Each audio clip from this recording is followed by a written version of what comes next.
The 2 Cent Report! Good hello to people who exist on the planet. Unless you're somehow listening to this in like 100 years on Mars or Venus. I don't think you can live on Venus. Then as the British say, good hello. Good hello. My colonists. My colonists. To all the colonies out there, we welcome you. We welcome, well, I mean, we don't like you, but you do provide us with coal. So, this is 1 Cent Justin, aka LC Lupus, and I'm joined by 1 Cent Tristan, as usual, here to bring a bit of more light to the conversation. But don't worry, eventually I'll find someone else. I'm joking. But 3 cents doesn't work. The 3 Cent Report. I said someone else, not someone new. So, good sir, shall we jump into it? Yes, because we all know that eventually we're going to hit a tangent. We will hit a tangent. So let's get started. So first things first, we're going to start off chill with our good friend Ubisoft. I know how much you love Ubisoft. I know how much I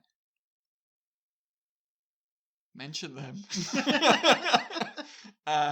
They have decided we're going to rebrand what our original games are called. You know, like Assassin's Creed, Far Cry, whatever. They're now going to be called under the blanket term Ubisoft Originals. You know, like Netflix Originals. But that's not very original. No, it isn't. Because then there's EA Originals or Origin Originals. And Epic Originals. Yeah, but everybody, remember, this is the games industry. They go, shit, there's this really, this game that's doing really, really well, this World of Warcraft thing. Let's all make MMOs. Oh, look, this modern shooter called Modern Warfare 1 and 2 are really popular. Let's make those. It's not an original industry. No, but the thing is, it's a copying industry. No. Copying comes with the territory. Yeah. I mean, if a small company wants to get big, they're going to follow the trend. They're not going to be a trend setter unless they have a great idea. But at the same time, people want to make money. They do. People like money. Do what's the best way to make money? Repetition. You do the same thing all the time that earns you money. True. A wage slave, for instance. Justin learns a new word yesterday. A new term. A new term. It's one of my favorite terms. I also like the third term. Anyway, moving on from Ubisoft, we now come to Ubisoft. Ubisoft to me sounds too much like Ubisoft. Is that like an insult? Yes, when like Ubisoft. You're going out with someone and you think this is going to be a good night and then you can't perform. Yeah, exactly. Ubisoft. Go play Assassin's Creed. On your Microsoft operating system. Penis jokes. Never goes on. Phallic humor, always the best. Exactly. So, what has Ubisoft decided to do? Well, first off, they want to remind us we definitely are still going to make regular games. We are. We're going to make your Assassin's Creeds. We're going to make your Far Cries. We're still doing those, single-player things. But we feel like the future is in free-to-play games with aggressive monetization. They didn't say the word aggressive, but that's what I added. So yes. So Ubisoft, correct me if I'm wrong, Ubisoft looked at the industry and how monetization is making the industry bad, and we're always delivering bad quality stuff because we're always putting too much into something in a small time span, right? So I think Ubisoft is always one step behind, because when we were complaining about, games releasing like ass, bug-ridden games, they took that and they only started working on that when we were talking about monetization. And then Ubisoft took their gap, fixed up all the their releases, and started releasing again. I think it started with Valhalla, and they started releasing again. Yeah. And with that, I thought, okay, well, Right, so They're learning they learned that, but now they're like, oh wait, but we missed a trend. Yeah. Let's go back. Yep. Because there's really lawsuits happening with this fucking trend. I mean, you just told me before this that there's a game about this trend, and they're like, let's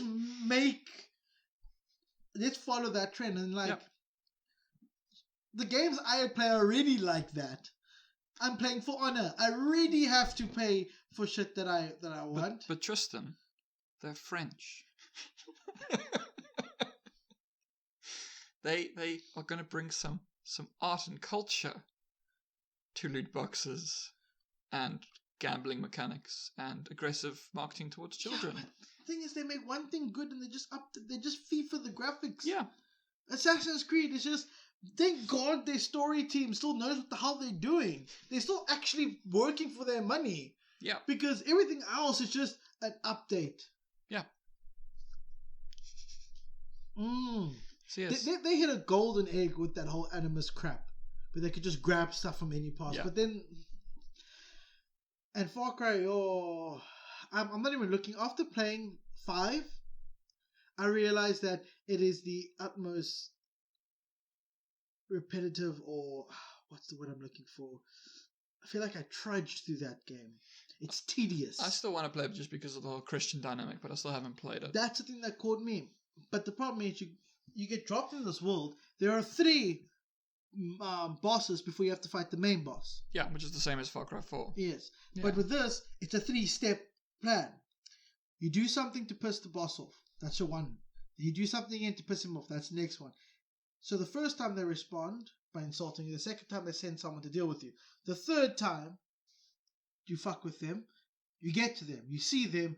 You get knocked out. You wake up in a prison somewhere that they're holding you. You break out and you kill them. And I was like, that was a really cool, like that felt like I was actually making impact. Until they asked me to do it for the other 2 bosses, the exact same. You piss them off, they send someone to kill you, you find them, they knock you out, you're in prison. Okay, well, that's disappointing. You break out, you kill them. The only thing that I'm really excited about with Far Cry 6 is... Oh yeah, Gus is in there. Gus is in it. That's it. I'm just like, let's go Gus. That's enough for me. Yeah, I'm happy, but like, I almost feel like that's it. If no, that's star power. For me, once games start relying on star power in their trailers, oh boy. Yeah. Well, I mean, when you still look at like Far Cry 3, they just found a guy, and they were like, "You did this performance really well. We're gonna like make you part of the advertising." No one had heard of him. The guy who played Vaas. Yeah, but it was just an unknown dude who did a really good job. Really good job. Yeah, and that's something that I because that sometimes still happens. But that's not star power. No. I'm saying that's when it's like good. Yeah. You kind of make someone who isn't a star into a star. I mean, the game with Terry Crews, you know it. Wait, which game with Terry Crews? The game where Terry Crews was supposed to be the main character. Yes, but I can't remember what it is. Exactly. I just remember that there was something with him. Exactly. Although I think that Terry Crews was also a bonus character in a different game. Crackdown 3 was supposed to be... He was supposed to be the protagonist in it. You didn't even know Crackdown 3 existed, hey? Yeah. Exactly. Well, I do know about Crackdown 3. Star Power releases a shit game. I do know why. I do know about Crackdown 3 mostly because when it came out, people that I follow were all saying it was shit. That's all I know. No. Crackdown 1, Crackdown 2, and Crackdown 3 are... Crackdown 1 and 2 were fine for the era that... Because they were like 360 era. Xbox 360.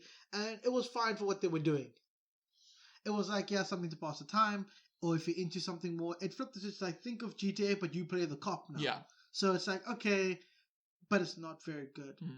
It's in my point, it's just a clone with a twist, but a clone done badly, or I would say well enough to give away for free on Xbox 360.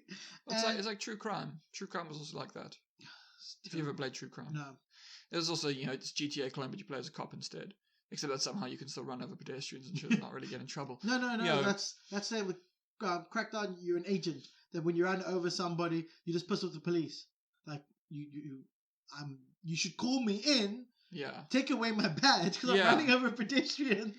Well, Video game logic. Yeah, but Or Michael Bay logic. It's terrible. That's what I'm saying. Star power does not. Yeah. When I see star power as the advertisement for the game, I immediately know. Yeah. Oh boy, this is going to be shit. Oh well. Well, we'll have to see what happens. But yeah, anyway. So, are you ready for the next thing? I'm really thinking of another star power game.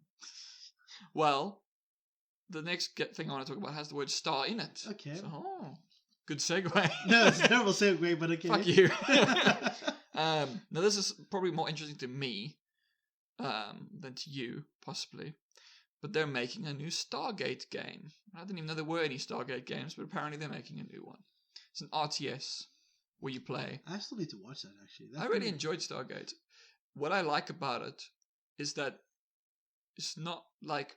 The story's cool, but the visuals, no good.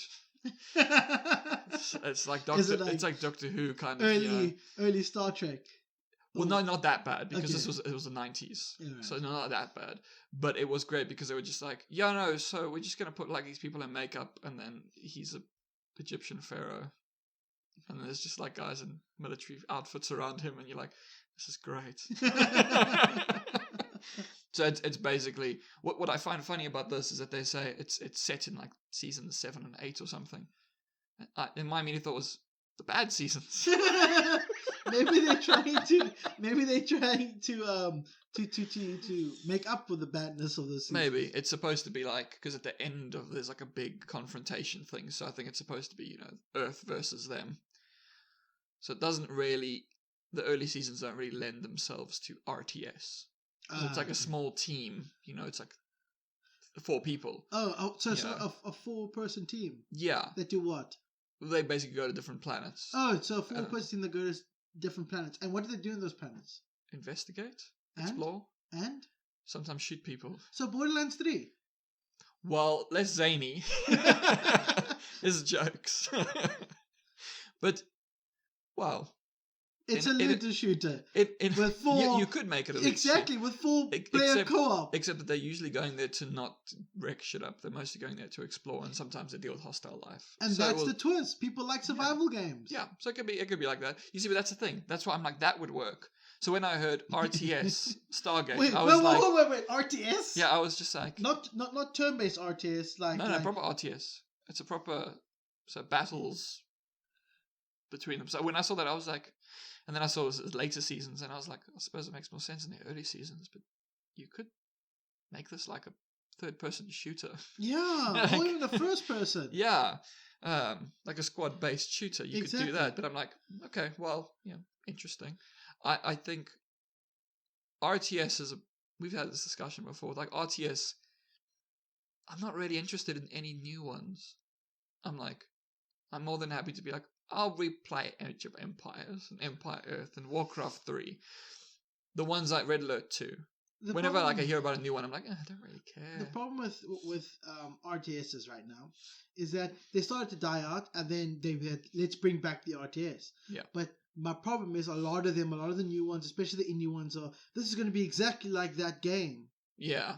And it's like, I don't want an RTS that is like the old times, back in the day. I don't want to be sold nostalgia. I'll just go... Nice thing about games, guys, is that you can go play the nostalgia. So, I'm not going to go get an RTS just like Age of Empires 3 or trying to emulate that time.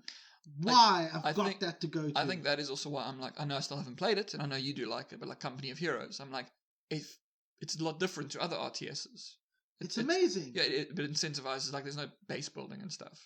It's just kind of... There is base building. Is there? Yes. Okay, I thought it's still very focused on your soldiers and stuff. But even that, eventually, like, I think after like the 3rd campaign, because you're following the story. I mean, it was the Normandy landing, and you start off as directing a paratrooper squad, so it's supposed to take out the anti-air and anti like the artillery and stuff. Personnel, yeah. And you're supposed to take that out so that when they land, they can create a smooth. And you just follow the rush up to take France. Yeah. And, well, to rescue France. And that is amazing. And they only introduced it later, and it's a little bit here and a little bit there. But the whole thing is focused on tactics. But there's still base building. And you can still build a base for defense. And you can still attack people. So it's very much still an RTS. It's not like Dawn of War 2. Yeah. Oh my god, Dawn of War 3. Did I mention this to you? I first played Dawn of War 3. I played Dawn of War, obviously. I played the Dark Crusade and Dawn of War 3 and the Dark Crusade and Soulstorm. And then I was like, okay, cool, Dawn of War 2. And then they released, and it's like, no, it's more tactical. It's not base building. It's more just like a typical turn-based RTS, but in real time. So I was like, okay, I get it. They want to be more tactical. You want to give me like a small elite squad. And I played it. I didn't say I enjoyed it as much, but like I slugged through it. The Dawn of War 3 was like, oh yeah, we're going to bring these massive machines in now. And it was looking better. And then I played it. I laughed at the first map, and I never played it again. Because the main character, whatever freaking general, whatever guy you get, the guy that runs with the big hammer, that's always in them, you know? You always get that, like, the Emperor's finest right-hand person, or just like a leader of a faction that has a hammer and his big spacesuit. Okay, when was Dawn of War 3 released? It was like 2 years ago? 3 years ago? Something like that, right. I can't remember. That guy has legit the walk with his hammer, with his hammer, as Arthur's from Warcraft 3. They that hop, you know, the Arthur's hop with, that's the walk that this guy has. And would you believe it or not, I laughed at it. And I was like, no, I can't play a game where they've gone, because Dawn of War was like serious and gritty. Dawn of War 2 was a little bit more serious, and then like, let's make it more cartoony. Because games have gotten to this point where they're starting to do this, like, let's stop being real. Because realism was like the hype. Like, let's all see. Now it's like, let's stop being real. Let's go back to cartoony. I'll mention this again later on. If you don't mention it, I'm going to be very upset with you. But yeah, so now they've gone, like, Dawn of War 3 has gone back to this cartoony look. And it's got better graphics than the first one, obviously. And the second one. The storyline seems a little bit more folded over. Like, there's a lot of more things going on there. And the actual strategy half of it is not bad. But I cannot watch this man Arthur skip his ass from point A to point B. It's like, what? Do you think nobody would know just one of the most famous walks in game history? This little hop, hop, hop, hop, hop, hop. And with, Are you just wearing your inspiration on your sleeve? I'm not triggered. I'm just like, no, I'm not. I'm really happy that they did that, because I had one of the best laughs. And just like, oh my God. And then I was like, okay, well. Oh, well. I had my fun. I'm gone. That's all right. But I do plan to give it another shot. I'll see how it is. Well, we just spoke about real-time strategy. So now we talk about turn-based. This is something quite random. So I know I think you have bought it, but you haven't played it yet. Yakuza. Yes. So Yakuza is like very action. It's a brawler. Yeah. You know, it's a third-person brawler. So the latest one that came out, which, like, okay, well, I still haven't played it because obviously it's the latest one that came out. Because of the way that I work, I need to play them all in order. So there's like 6 of them. And they're not insignificant length games. So I'm like, okay, I'll get to it. But the latest one is turn-based. And apparently it's like great, and it's reinvigorated the kind of franchise and stuff. And so they've announced that they're going to be turn-based from now on. And I was like, well, I haven't played that one, so I don't know how great it is. But I'm like, you know, you could make like turn-based games and brawlers. This is like a spin-off, so you could have spin-offs and the original franchise being a brawler. You could do that. So I think it's just like a weird thing to just sort of announce. Like imagine they were like, you know, Call of Duty has been going first person for years, and they decide we're going to make one that's third person, and they go, from now on we're only making third person games. You kind of be like, it's a strange change. No, but it was well received. It was well received, yeah. You have to be quick in this game industry. Yeah. You have to see, because I think Yakuza, they were worried that they couldn't keep the franchise going. Yeah. You know, it's not one piece. It's going to have an ending. Also, something about Yakuza is that it is also kind of an annualized release. Yeah. So, but somehow they managed to make it like new stories every time, but it's generally set in the same place. No. You shouldn't be surprised about that. Because it's Japanese? No. Because what you're comparing it to is lazy assholes who want to make money.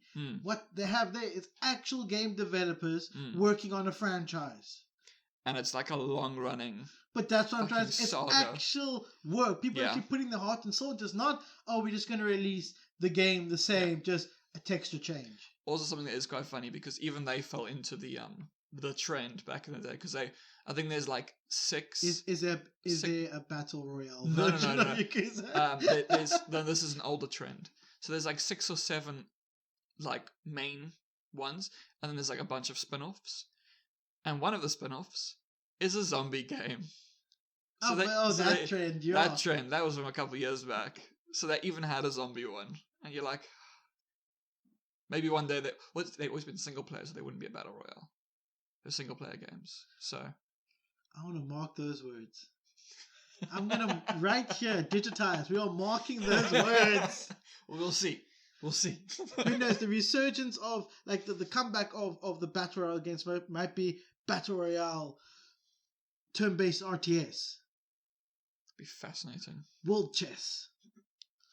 Download your own theme, so you can have Looney Tunes versus the Transformers, but like the Michael Bay Transformers. Yeah, you could download packs like that. Maybe. Anyway, Omni-chess. Omni-chess. It's like that chess from Star Trek. No, that's I know what chess. That's 3-dimensional chess. Yeah. No, but it's not because 3-dimensional chess does exist. Yeah, I think it's 4D chess. I think it's called. But anyway, well, that hologram crap from Star Wars. Yeah. Oh, I'm gonna get a lot of hate for that. I can feel it. You know what? Just like everything in Star Wars, it probably has a name. There's a whole lore behind it, and people will be like, "Well, actually, there was the 1993 release of." So, next thing. This is completely unrelated to what we spoke about before, so there's no good segue. Anyway, CD Projekt Red. No, my babies. So they, the guy, he was the director of The Witcher 3. So he became embroiled in a bunch of allegations, like happens constantly in the games industry. Woo! And so he has TCS now... report. That's what we got, acquisitions and so, lawsuits. No, with his, I don't think that his was really like the, sexual harassment stuff. It was bullying, workplace bullying, like basically being a dick to his, a bad boss. And so he has elected to resign. So he is no longer at the company. So where's he moving to? Or is he start his own studio? Hasn't said. So we'll see. Maybe something happens in the future. But tends to happen. I know it's unrelated, but I actually did look into what happened between the creators of Stalker and the team that make Metro. It's interesting. It's an interesting story between them. 4A. Yeah. But that's completely and aside, that what GCS World, I think it's called. Yeah. They're pricks. Well, not them. The people in charge. Because that's unfair. You can't call a whole company. Ubisoft isn't bad. It's the people in charge of Ubisoft who are bad. They've got lots of employees. And they're French. I don't know why we hate them. We hate, like I don't know why we're supporting the British. They colonized us. Actually, it's really weird. Like, the French did nothing to us. Except that you have the Reunion Island off of Madagascar. And that's too close to South Africa. Maybe. Yeah. That's France. Also, maybe... You know that, right? Yeah. The Reunion Island. I didn't know that. That's not a protectorate. That's France. That's actual France soil. So technically, if you're on the Reunion Island, you're in France. The same government. Yeah. If you fuck up, you'll be sent to the court in France. Interesting. But yeah, it's maybe one of the reasons we don't like them as well is because there was a lot of very specific French influence on Afrikaans people in South Africa. That's why, for instance, you get surnames like Leroux and stuff like that. It's not just that. I asked my father where my surname came from because I was convinced it was of Dutch origin, and he's like, "No, French. Yeah, it's French." And I looked at him and I was like, "My DNA betrays me." Why do we hate the French? It's because of the British, Probably. Yeah. Yeah.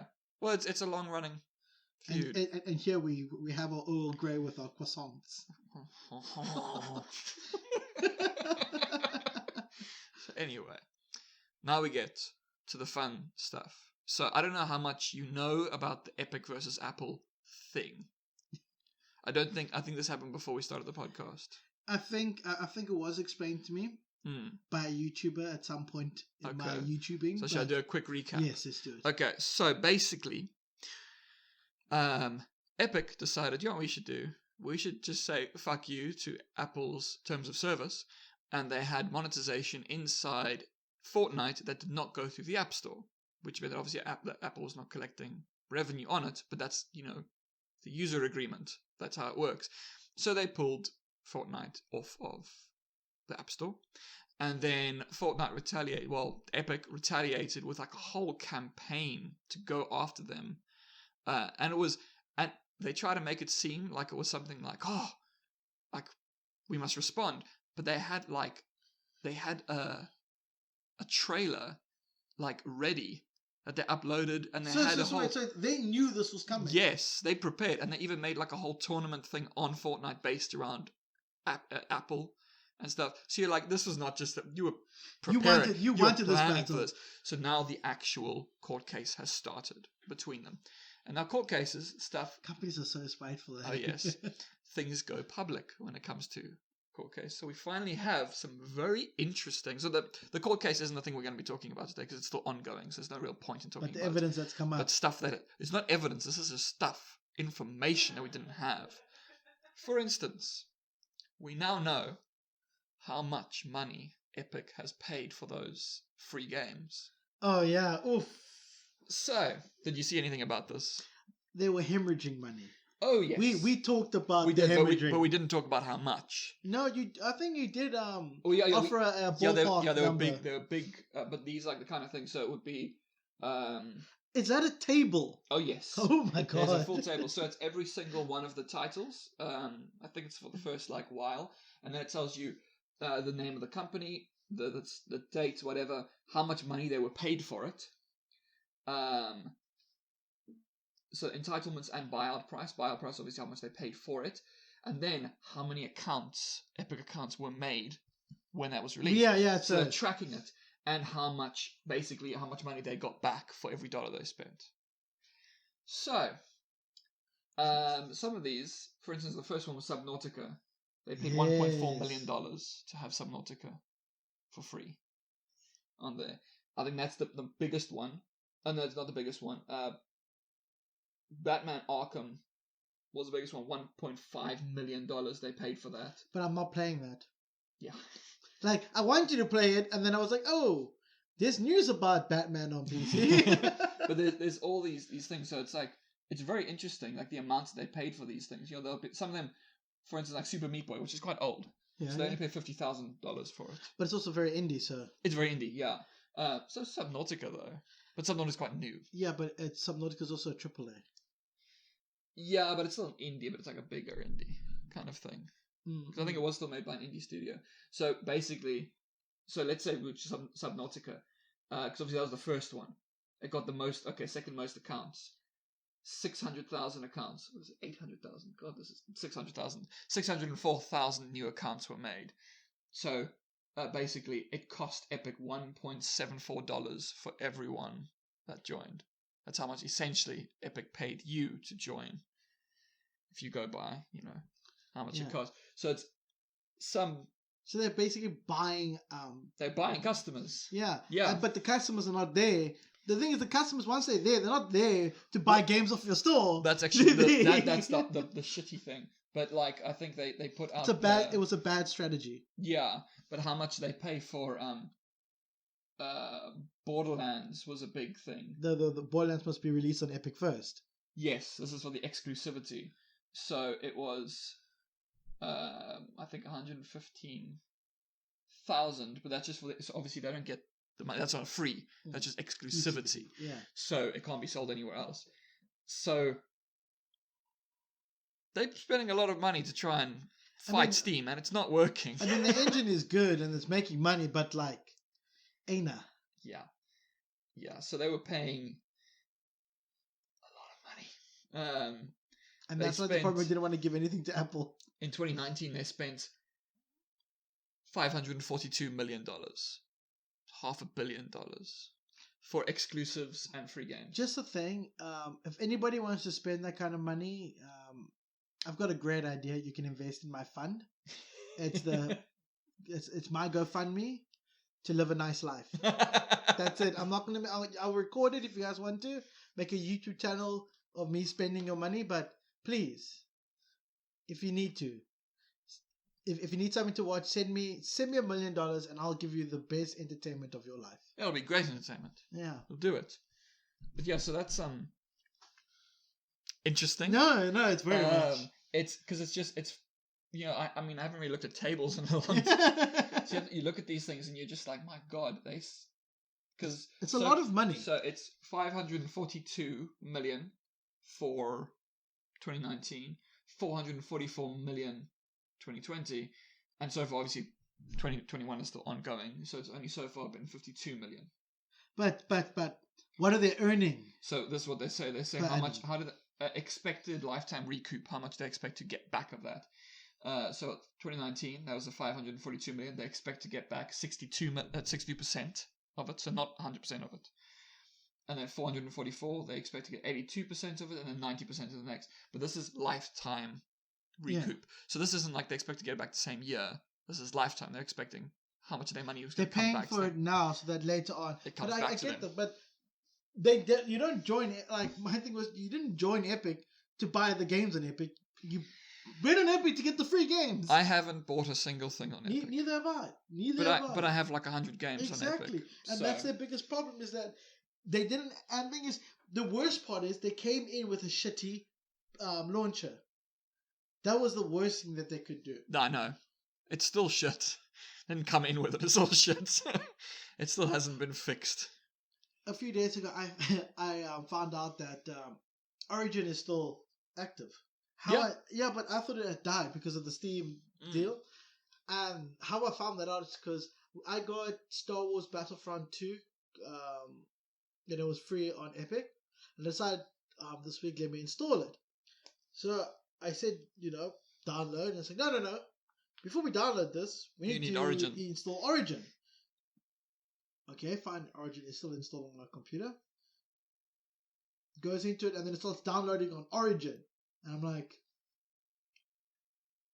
now, Epic is bad, but it's not Origin bad when it comes to downloading. Ubisoft also does this. It like redirects you. No. For Honor and Siege for me, downloaded on Steam, no problem. Really? And then when I launch it, Uplay comes up, registers it, and then that's it. It doesn't download through Uplay. Oh, okay, yeah, no, okay, yeah, you're right. Yeah, it basically has to go through Uplay though. Yes. Yeah. But that's fine.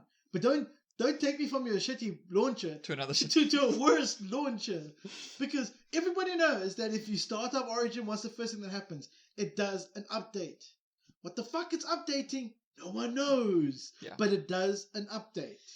Because it still looks the same way it looked from the time I downloaded it. It still has the exact same problems and missing the exact same features. And something else. A lot of companies don't like to they don't like certain words. They like to use they don't want to use a term that they still have Sims 4 as their while you really wait. Yeah, Sims 4 and FIFA. It starts with FIFA and then it's Sims 4. While you're waiting for the download, it's the same fucking. It hasn't changed. But sorry, I just had to get that specific detail out. So companies don't like to use the words that are real. They're like politicians. They want to say the nice words. However, because this is a court case, they have to present their actual documents. Yeah. So we know what this is actually called. It is called the aggressive pursuit model. This thing, and it says here, continue aggressive investment in securing titles for an exclusive window across tiers to drive users into the store and gain market share. That is like explicit, saying we're going to be aggressive to try and force people into our store so that we can get more market share. Like, so what's wrong with that? That's just business. No, it is business, but no one ever says it that. They'll just be like, no, we just care about the gamers. So we want to offer them free games. And also, of course, they go, no, we also care about the devs. We're going to give them a better cut. That's what they say. They don't say, we're going to try and drive Steam out. They don't say that, because that doesn't sound nice. But so it's almost impossible if your hook is to give games away and average money. Yeah. Well. So that hook started off powerful, but it's starting over the years. It's really starting to show. Yeah. So it's the aggressive pursuit model, and then there'll be the winding down model, which obviously hasn't started yet. And once that happens, what's going to happen? Because people are just going to go back to Steam. Yeah. My God. Shame. Okay, now there's a thing that's quite interesting, and it's quite, like, weird. Now, first off, do you know what an antitrust lawsuit is? Well, people probably listening won't know what antitrust is. No. So antitrust is basically the original laws are back from the 1800s when they started to worry about what are called trusts. And a trust was, so this started in like the United States. Well, like I give you money and I trust you to do with it what you want. In a sense. But so what they would do is they weren't really allowed to have businesses across state lines. But what they would do was, okay, technically, I'm not the owner, but I do kind of own it through you. You're my trustee. So you own it on my behalf. Okay, now I get the whole concept of trustee. Yes, so that could make a huge... So what basically happened was they wanted to try and break up companies that were becoming too powerful. And when the companies become too powerful... Those against the monopoly. The monopolies. Yeah. So they wanted to break up the monopolies because monopolies... now, obviously, when you're still building a monopoly, it's great value for consumers. Once you become a monopoly, you can ratchet up the prices, so you fuck over consumers. So what would happen, for instance, a famous case was Carnegie. He was a steel tycoon. He owned the mines that mined the iron. He owned the transport that took it to the refineries. He owned the refineries, and then he owned the transport, like he owned the trains that then took it to retail. Obviously, he didn't say he just sold it to them. But then he owned the entire process, so he could do whatever. He could ratchet up the prices however much he wanted. So antitrust laws are basically coming in and saying, okay, you have to sell the rail department. You can only keep aspects of it. So at the moment, there's lots of antitrust lawsuits trying to go up against the tech giants.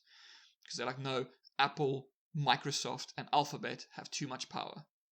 So they're basically being like, no, you own, like Google, owns all online advertising.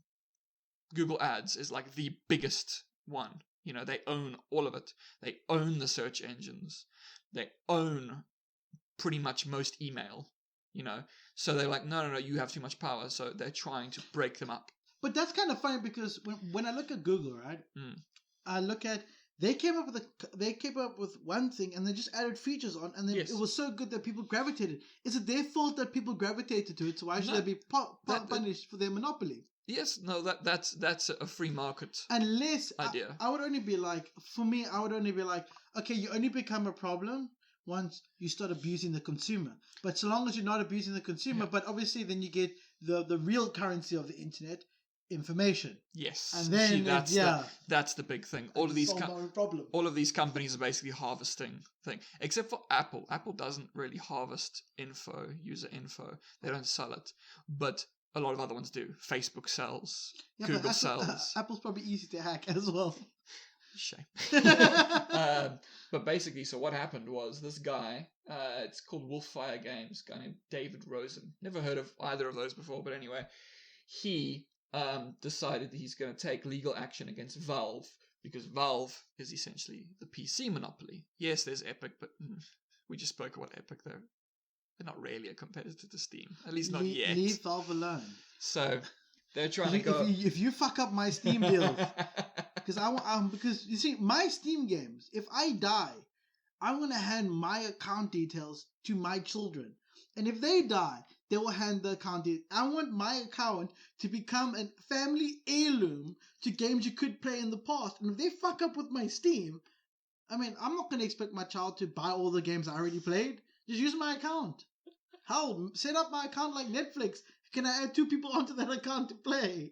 Not at the same time, but they do have a certain thing where you can. Yeah. But either way, I'm just thinking like, hey man, don't fuck with Steam. Yeah, but basically because he said that they buried his game.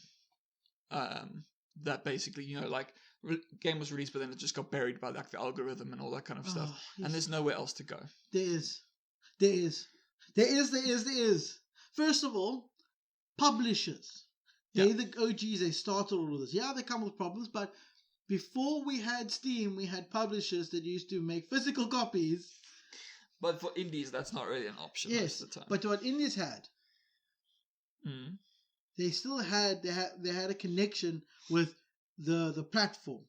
Yeah. Now with consoles, a lot more easier because they advertise that exclusive game on there. with PC, you got it in the form of demos. And another thing, there was also advertising. And another thing, there are other sites out there. Yeah. I mean, think about this. There are websites that you can exploit to still be a publisher of sorts, but still get your money, like Patreon. Yeah.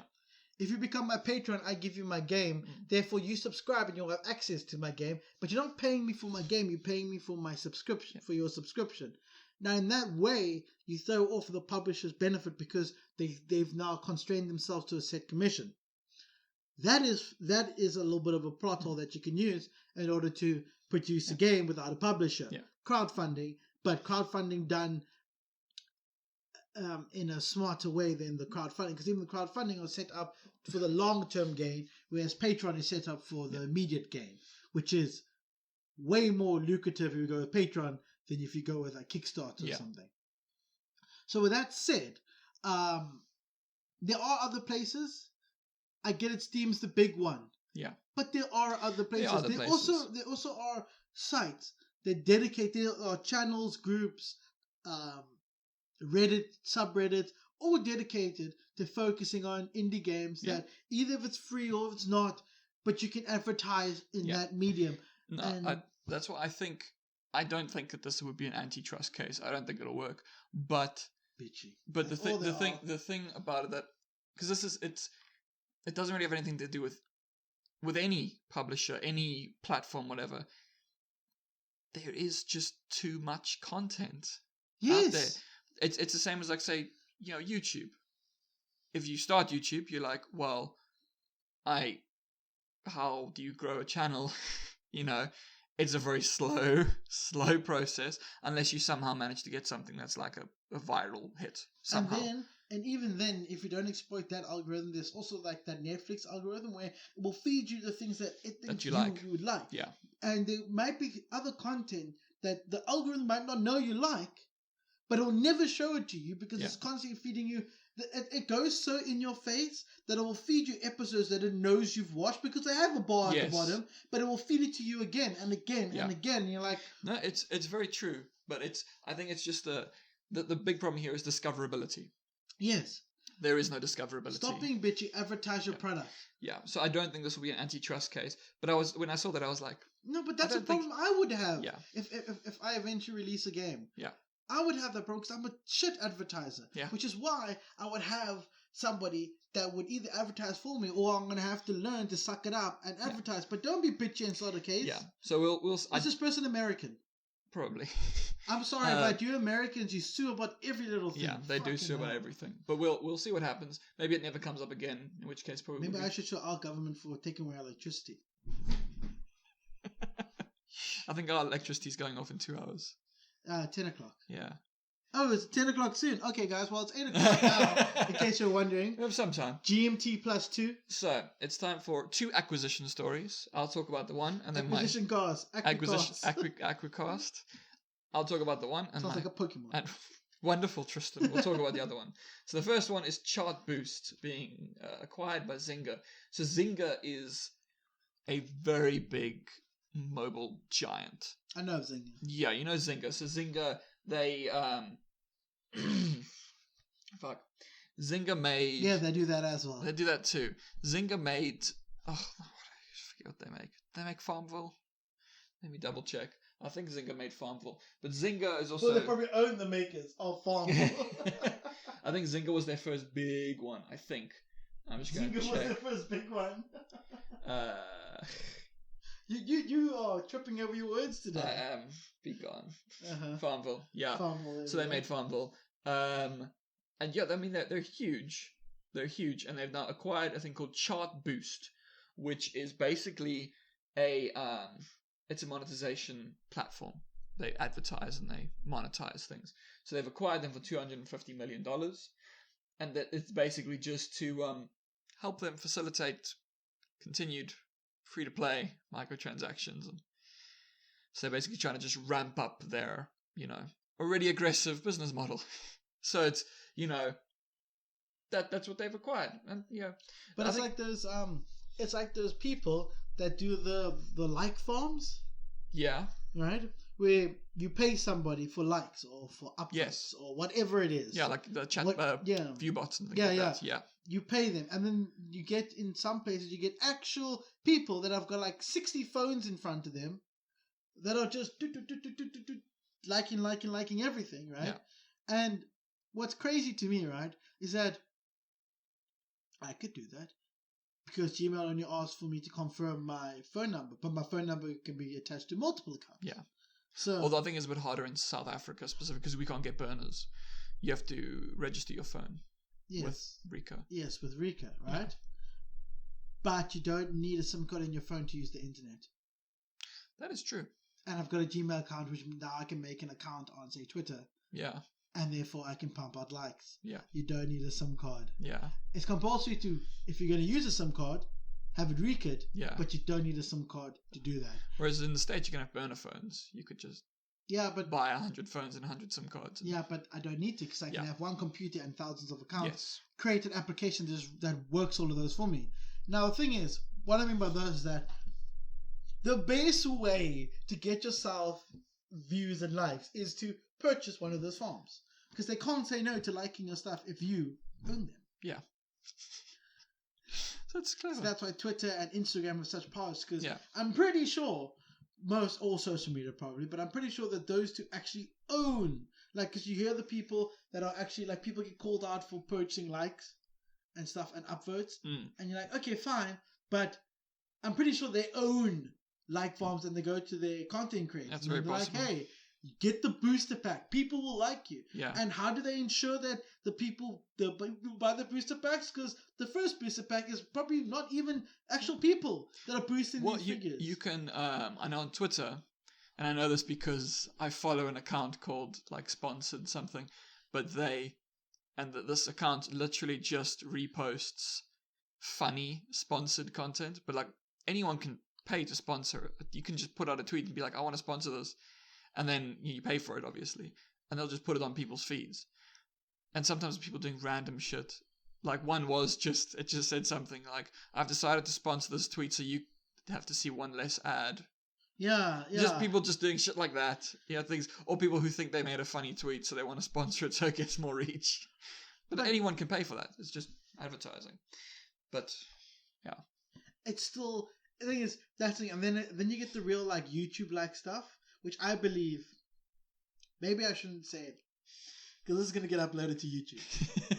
So, actually, you know what? YouTube, keep on doing what you're doing. Yes, you're good great. Guys. Amazing. You're cool people. We don't even ask you for money. Just allow us to upload the video. Yes, you're lovely. If you allow naked yoga, you will allow this. Yes. So thank you. This is education. And you're not owned by a monopoly. No, of course not. And you haven't monopolized video. No, of course not. On the internet. No. Because, of course, as we know, whenever you think watching videos on the internet, you don't immediately think of YouTube and literally nothing else. No. Everyone immediately thinks of, like, WatchMojo and Machinima. Are they still around? No. And what was the last thing they released? Daily Motion. And no, never heard of them. You see, you don't immediately think of YouTube. You think of all these other ones. Like Curiosity Stream. By the way, if we were ever sponsored, I would plug you right now. So yeah, but I think this is actually the first time that we've spoken about an acquisition that is not a studio. They're acquiring an organization that does, advertising. We've only spoken about how companies acquire studios. So, see. Speaking about acquisition. Yes. I did inform you of one a particular acquisition that Epic made. You did. 2 weeks back, I think. Something now it's been a while since we uploaded a video, so we're going to talk about a lot of old content. But what I'm talking about is Epic. We're going to talk about the first Half-Life, which just came out. It's 1998 all over again. Let's talk about The Godfather. It's 1972. The Sex Pistols haven't released their latest album because they don't exist yet. Bob Dylan is still making music. It's hell. The Beatles ended 2 years ago. It's hell. Continue with your acquisition story from 2 weeks ago. I was like, it seems to be a bad point in time for you, isn't it? That's what I'm looking at. You're like, there's a lot of specifics here. Lord of the Rings has not yet been released. It will still take about 28 years. It's hell. It's hell. People are forced to read the books. Who reads books except for me? And other nerds.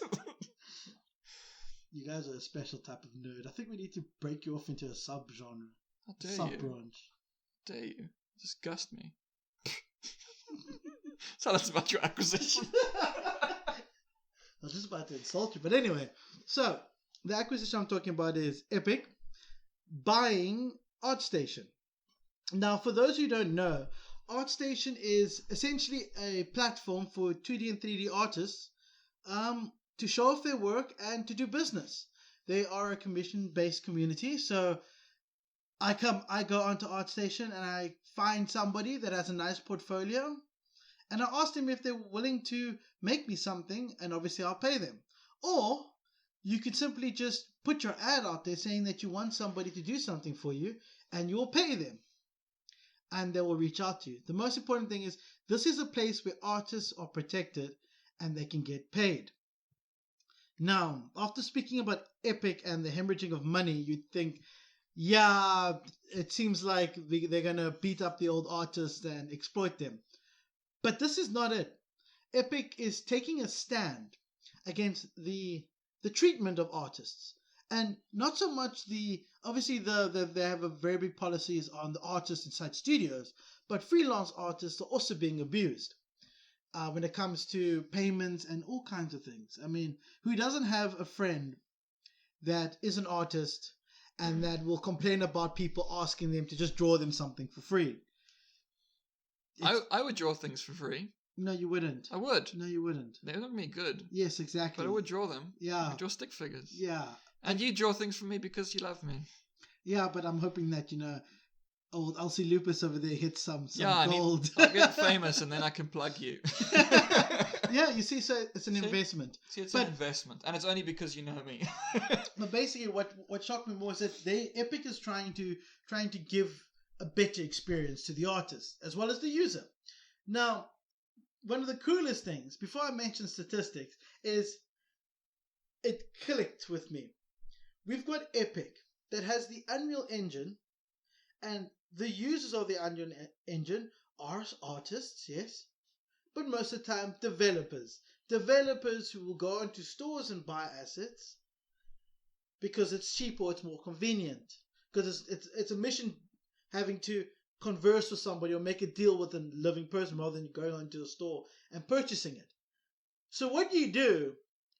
Because now you've got this stagnation where a lot of indie games are either coming up with really cheap art, and yes, pixel art I call cheap, unless it's done like amazingly. Like Owlboy. I don't know if you know Owlboy. No, I don't. But unless it's done amazingly, it's cheap art. And especially when it's not one person made it, especially when it's, the developer hired somebody to do it for them. That's when I find it, yes, that person has all the right to do it. Great on them for finding a job, but I still believe it's cheap art because it's affordable. Just a couple of pixels. And I know it's not the same. Maybe the art rates are high, but they're not, because in the places I look, the pixel art is what everybody wants, and they have very low commission rates. So that's why. Or they will go with the other path, and they'll get store-bought assets. That's when you start seeing those very generic, realistic assets in a game that doesn't really I don't know what bad early access games you've played where it's literally store-bought assets in the game. Yeah, there's like an asset flip. I don't know if you know asset flips. No. Where they literally just take, because there'll usually be like a pre-built game in asset packs, and they just upload it. Yeah. On Steam. It's literally the exact same game. Or they'll download a batch of, we need trees, let's just download a pack of trees. Yeah. And it's supposed to be for kind of placeholders. Yeah, and it's supposed to be generic, because then if your artwork is generic, it appeals to more people. And that generic artwork is starting to show up in a lot of these early access games. A lot of them have this shitty, it doesn't look in place in the world, but it looks fine as it is. So what I'm trying to get at is that now they've got that problem. How do you solve it? They just bought a platform for artists. Now they've got a platform for developers and a platform for artists. And now it's such an easy connection. Let's make a good game. Let's get developers that are creative and let's get artists that are creative. Now they own both. Now they can link them. Now you're going to find that, hopefully you find on the Unreal Engine store, you're going to find advertisements from ArtStation and vice versa.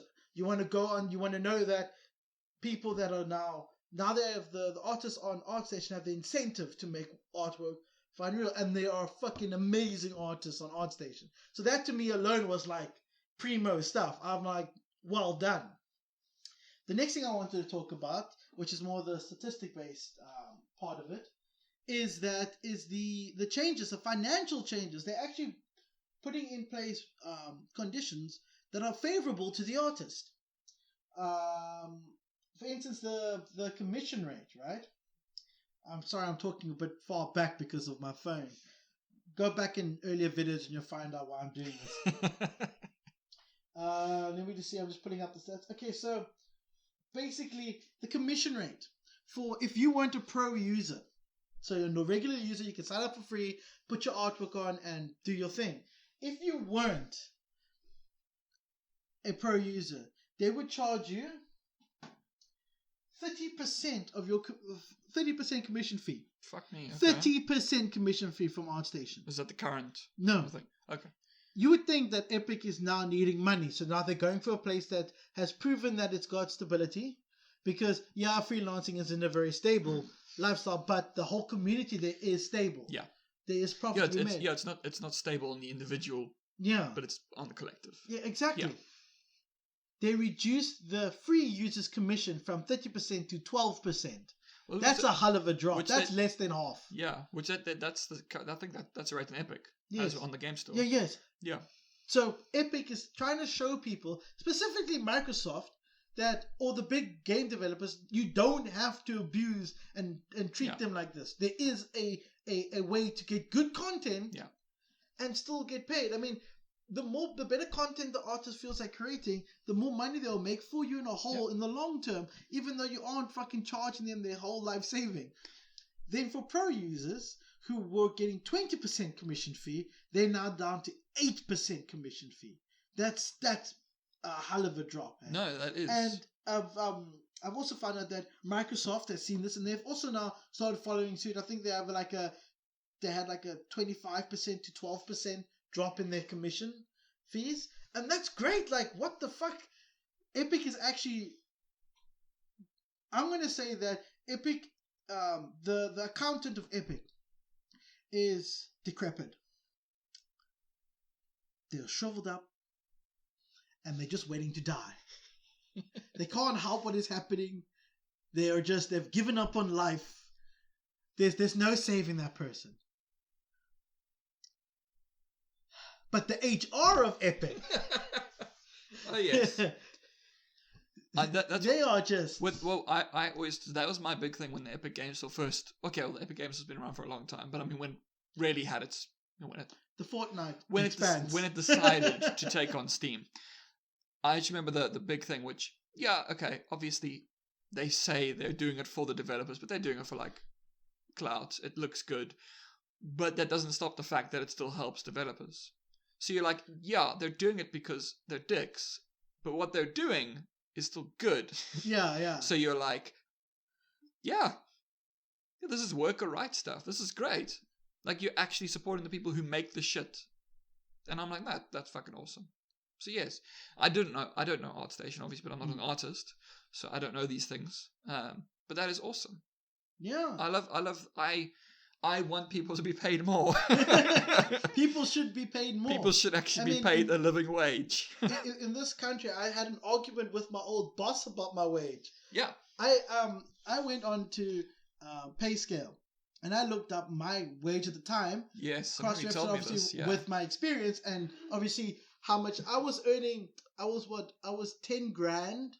I was earning 10 grand less than what I should be, and so I brought it up with him because when he hired somebody. Obviously, you're not in this day and age of capitalism. You're not supposed to know everyone else's salary. Mm-hmm. But me being the art director, I know their fucking salary. Not by choice, but when I have to deal with certain things, I have to go to the administrative side. And unfortunately, the administrator and I talked, and it slipped out. And I find out these things. I never compare them. I don't worry, because to each their own. I won't ever say that person doesn't deserve to get paid that much. I will say, why don't I get paid the same amount? Because exactly. I had a junior. Before I even made them a junior manager, they were a junior artist. And they were earning more than me. They were earning my salary when they started at the place. And they're the same as me. They're fresh out. They qualified. They did the tests. They got high scores. And they were in. Yeah. But for some reason, the boss just wanted to keep them. He's a collector. I want all the nice fancy. I want this guy that can do this. But then he holds them in his own.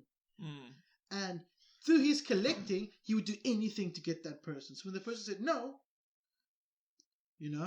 obviously this person he saw something in them, and they managed to get my salary as an art director, but them as a junior. So I was like, okay, now let me see, because I want to know. So fine. Then I find out, okay, fine, they're getting paid only a little bit more than what they're supposed to be getting paid. But when I looked up myself, I was shocked. So I went to him, and I had just done the pay scale thing. I called him aside and I spoke to him. Now, he was very much, I'm the open door guy, so I was allowed, I wasn't being interruptive or anything. He hates scheduling things with me. He would rather just have it done and move back. Yeah. So, knowing that's the kind of person, I went and I asked him about it, and he said, okay, now, did you check on pay scale? And I said, yes, I did. And I took it to my computer. He did remark that it was still work time, so why was I on pay scale? But I said I did it during my lunch, which is fine. Because I'm allowed to sit on my computer during lunch. I don't have to leave the building. Yeah. So I showed him, and he looked at it, and he saw, there's my all my criteria for it. And he saw the amount that came out. And then, what does he say? He goes back. He goes, oh, okay, I'll think about it. He goes back. Hour or two later, he calls me to his desk. He said, no, I figured out the problem. You did your pay scale wrong. Because he then shows me his pay scale search of me. Right? And he says, you see, you said that you've done all of this. Like, you've only been working for a year, so how could you have 3 years experience in these applications? So I just altered it, and you can see here that you're actually earning more than what you should be. And you shouldn't even be an art director. And I looked at him, and I was like, you do realize that I worked with those applications 3 years while I was studying. I was going to say, that's... And that I've been working non-stop with those. I've been working more with those applications while I studied than what I am doing now. Yeah. Because I'm mostly drowned in admin. Yeah, but, you need to do it properly. And I was like... And then he goes, oh, yes, but, also taking your skill level. And I was like, I graduated... And I passed your test and you hired me. I've done so well that I went from junior artist to art director. So that's a lot of positions I had to cover to get there. And he was like, no, but you just did it wrong. I must do it and then I can find the right one. And I'm like, yo, this asshole. Oh, so yeah. It gives you an idea of how much they want to skimp on paying you in this country. And it's like that for any job in this country. So like I said, I'm just happy people are getting paid. There is a growing kind of movement amongst game developers, because I see it a lot on Twitter with various game developers and stuff, wanting to share pay, to show. People should show how much they're getting paid. Exactly. I believe that. Everyone should be like, no, I get paid this much. Everyone can be like, wait, why are you getting that much more than me? I should. And what you said is very true. It's a bit of communist inside there, but we need that because we can't hide salaries. Yeah. Well, the thing is, because like what you said is like perfect, because you shouldn't be going, no, why are you getting more than me? You should be saying, no, why am I not getting the same as you? Exactly. It's a different. Everyone should be getting paid. Everybody. Paid well. Not you shouldn't be fucked over. So yes, I agree. I'm like, no. Fuck these people. And then usually they'll be like, no, we can't. We can't afford it. And then at the end of the month, they give themselves a nice big bonus. No, it was worse than that. Mm-hmm. We had somebody that was really talented, really, really talented. And the boss said, we got to let them go. We don't have enough money. Yeah. Right? Then we had another person that was really talented. Now, this is where the discrimination between developer and artist comes in. The artist was literally carrying one project. I had to delegate projects across, and one of my managers chose to work with that artist. Now, one manager, one artist on one project for a development is not always bad, depending on the size or scope. But this one had a pretty broad scope because it involved photogrammetry. And that artist was the only person who had photogrammetry experience that we were relying on. And the boss decides, no, we need to let them go because they're too much. This guy was on my junior salary. And they did photogrammetry as part of their studies. So we needed them. We just landed a contract, and he was spearheading the photogrammetry because that's what the client wanted. And then a top developer that had basically just been working on the boss's indoor projects. Sometimes they would take him out of his little cage to help out when the other teams get stuck, because he's a savant. But he's not very social. So you keep him in his cage, let him do his stuff, because his code is very neat, but he doesn't work well within a team as much as he could his potential outside of a team. So if he's more productive like that, the boss decided to use him on his own little adventures, his own company-made games where we all worked on client material or client content. And he decided, no, he wants to get married. He's going to move to the Philippines to get married because he's been dating someone from the Philippines for like 3 years or something. And it was time that he's been going over there now and again, but he's going to go over there, he's going to propose. And then when he comes back, he's going to finalize some things and leave. And he's explained that all because I'm very close with him. I even started a company with this guy, how close I was to him. And I still am. He's also going to be my my mentor, basically, as I progress. But he says, I'm resigning. He announces he's resigning. Same month we announced that we're resigning, and we didn't plan that. I only found out after I resigned that he had this whole plan and everything. So it was like a very shock. But I was resigning for my own things, but he was too. The boss then tells me he's going to let this guy go, and now I'm fucking stranded because I'm not only teaching one of my juniors to take over my position, which I think is also a bullshit practice. I leave a lot of documentation behind wherever I go. Why must I still mentor you as well? I think it's bullshit. He must learn the way I learned. I will document everything. I don't mind doing that. But why must I now? It's just insulting. For me at least. My pride hurts. My ego. So, so this person I was training. Then I started to deal with 2 other projects that I had to have final before I left. Because no one's going to know what's going on because the boss is busy. I've told you about his fudging of his numbers. Yeah. So I'm the only person that actually knows what's going on, and I'm documenting this, and this other managers I'm training is focusing on their project, so it's busy. The guy goes, we lose the contract right after. Because he's like, no, when they ask, so how's the photogrammetry going? The boss goes, no, we fired him. No, we had to let him go. And then they pulled out. They didn't even give us a chance to get another photogrammetry person or to try and continue working on it. They pulled out once they knew he was gone. So we lost the project. That takes a hit. The boss is now upset. But to keep his projects going, he uses that person's salary and he gives it to my coder friend. And I know about that because he told me, it's like, the last day the guy was in, we said goodbye to him.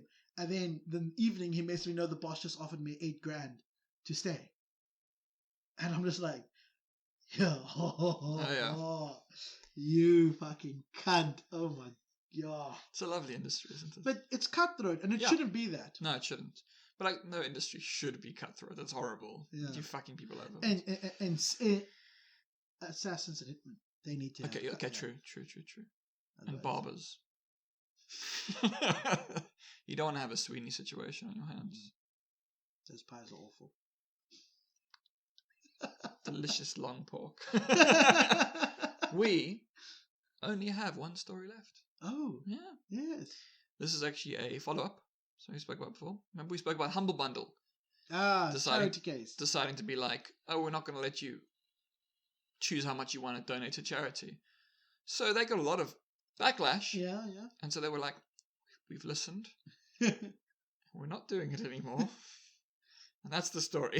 The final story. Is that why you allow me to ramble on like that? Yes. You said they were just like, okay, cool, we're done. It's fine, okay. We won't do it. We were hoping to like make more money out of our charity, but I guess people wanted to stay a charity, like it was supposed to be. So we'll leave it. Wasn't there another story like that in the game industry where they made one change and there was such a large public outcry that they retracted it like the next 2 days? Probably. This happens all the time. I bet you it was Ubisoft. You never know. That just smells of retreat.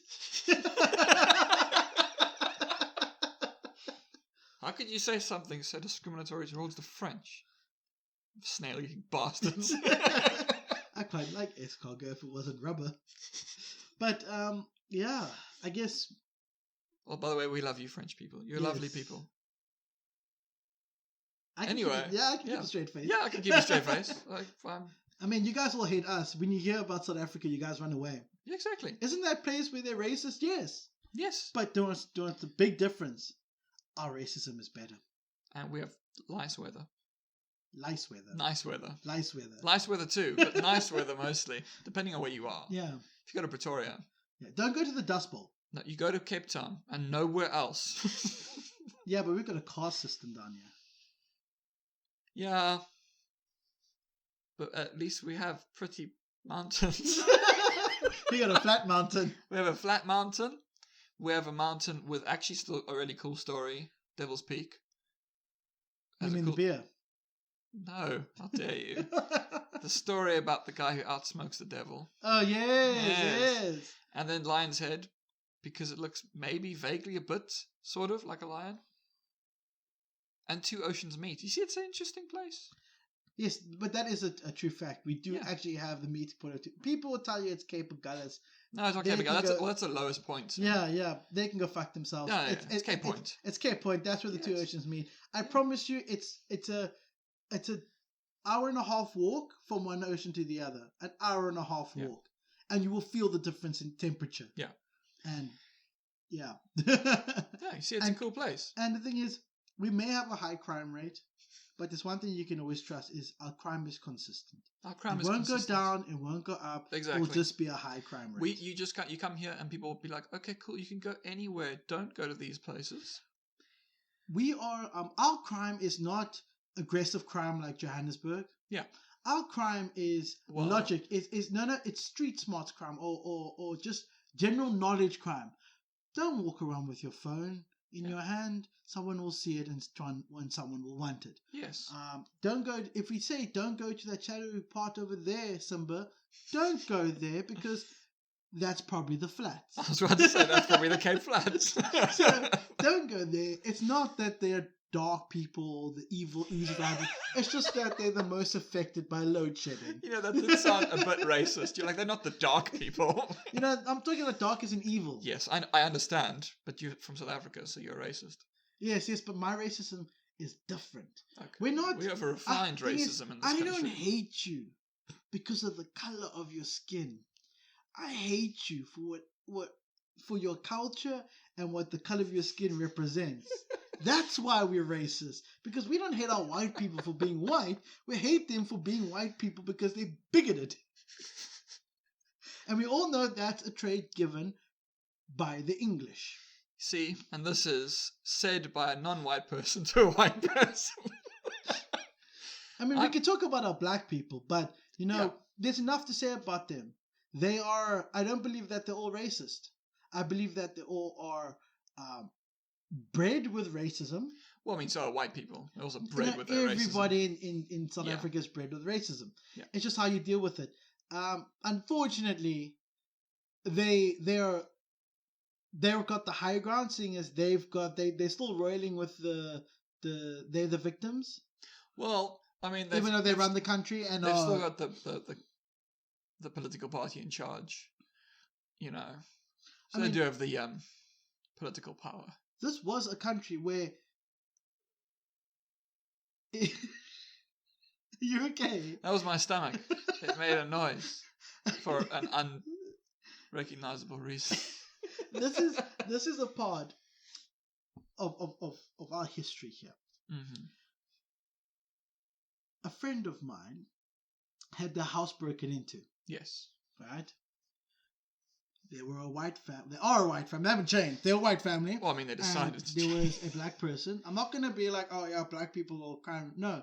We forced them into that because we made them the minority and forced them into that condition. I bet you if we treated them right from the beginning, there wouldn't be... crime wouldn't be associated with a race. Yeah. So that's on you, white people. Yeah. Deal with it. Basically. But, so a black person breaks into this house. What happens? The white person tries to get them out, defends his house, calls the police. The police rock up, they take him away. He doesn't go to jail because it was attempted robbery.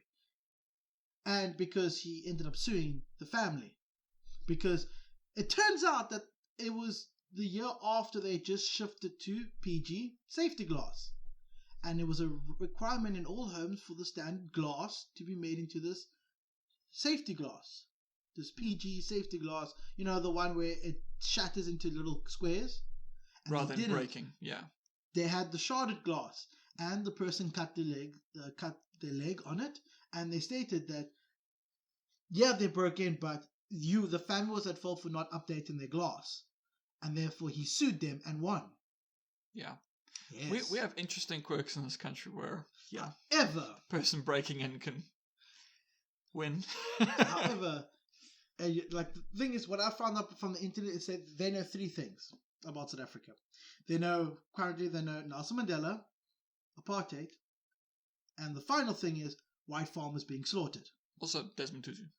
No, not as much. Not as much. I'm talking about recent, like... Okay, yeah. The biggest thing right now is they know that white people are getting slaughtered in South Africa, and they also know that they happen to be farmers, and they know of the stupidity of killing the people that are growing your crops. They know all about that, and the only people outside of South Africa that will comment on this are the white people that have left South Africa commenting, oh, that's why I left. Yeah. But there's not much comments. I mean, the white people that are commenting on this are all people that are, oh, it's so shit. Yeah, this place is so shit, you know? And then when you say, oh, it's not so bad, they go, okay, so you're from Cape Town. You go, yes. And then your point is invalid. Yeah. Because, you know, but we're not so great here. We have racism. Yeah. I mean, we have different breed of racism. It is a very different culture. Well, white people are still technically on top in Cape Town. Yeah. They you know. Also, well, Cape Town is an interesting one because like Cape Town is so very white and also very coloured. Coloured people aren't really anywhere else in the country in the same proportions. So Cape Town is a very different place to everywhere else in the country. But that's because of the Khoisan. Yeah, that's a very different situation. You know, the only coloured people outside of Cape Town are Indians. They're from Durban. Although you usually wouldn't call them coloured, you should call them Indian. Exactly. But down here, if you're Indian, you're coloured. Well, I mean, until... Yeah, like, I suppose if someone just saw you, they would just assume that you were coloured. But they wouldn't assume you were Indian. The point, okay, so the problem we have here... Also, just by the way, in South Africa, the word coloured isn't considered a racist term. No. It is in America. Yeah. Because I'd rather call myself coloured than check the other box. Yeah. And we don't have Hispanic, so we are essentially the... Also, you're not Hispanic. Yeah, we're not. So yeah, well... We are a race created from the indigenous people of the Cape. Yeah. And the race given to us was coloured because we weren't black because our ancestors had fairer skin. So we had to fit in. If anything, you know, the Indians came by and confused everybody because they almost... But the thing is, colours range in a nice, fair vanilla... to milk chocolate. That's a coloured. An Indian will go from charcoal